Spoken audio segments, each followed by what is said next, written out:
Jean-Michel Blin, vous êtes président du CAR. Pouvez-vous nous rappeler ce qu'est le CAR?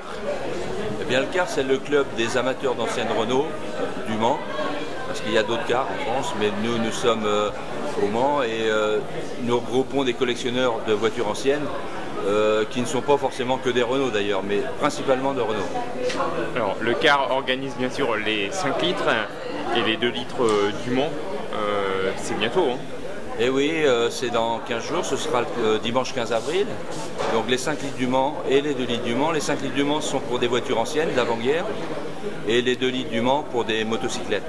Alors, y a-t-il des nouveautés cette année? Les nouveautés, non, parce que l'an dernier déjà nous avons modifié notre programme de la journée. Mais il y aura des nouveaux véhicules, certainement.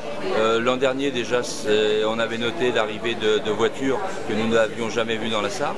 Et cette année, apparemment, il s'en annonce aussi des nouvelles. Qu'est-ce qui fait la force de cette manifestation? La force, c'est le fait que nous organisons cette manifestation depuis longtemps en centre-ville. Et en centre-ville, ça permet au public manceau, même sartois, voire régional, de se rendre presque à pied ou en tramway en centre-ville du Mans. Et avec la météo favorable, il y a énormément de public. Les Manceaux s'identifient à cette manifestation? Oui, je crois, parce que bon, Le Mans, c'est une ville automobile sportive bien sûr, mais aussi automobile du côté industriel. Beaucoup de Manceaux ont travaillé dans les usines du Mans, Renault ou autres d'ailleurs, parce qu'il y a beaucoup d'équipementiers également au Mans et dans la Sarthe.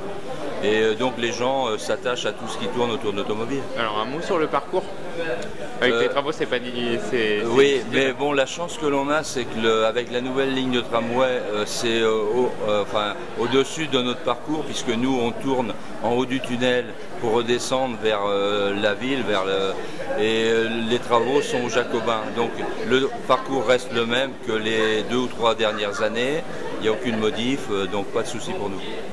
Combien d'inscrits à cette date?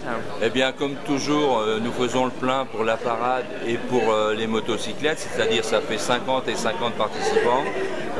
Pour les 5 litres, un peu moins pour l'instant, une trentaine de véhicules parce que ce sont des véhicules très anciens qui nécessitent donc une préparation spécifique.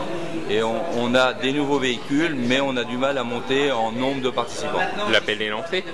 Oui, bien sûr, bien sûr. Et on compte sur les collectionneurs pour être présents dans 15 jours.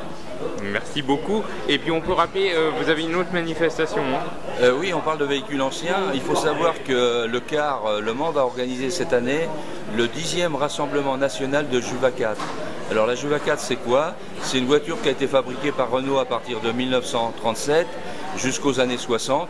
À cette époque des années 60, on l'a appelée la Dauphinoise. Et donc on va rassembler 45 voitures, une centaine de personnes qui vont pendant 3 jours circuler dans le département. Merci beaucoup, ça sera où? Eh bien, nous serons basés près de Parigny-l'Évêque, mais sinon nous allons dans le Nord-Sarthe, nous irons dans le Sud-Sarthe, du côté des vignes, etc. Et on va visiter des châteaux, le musée de l'automobile du Mans, bien sûr, enfin ce genre d'activité.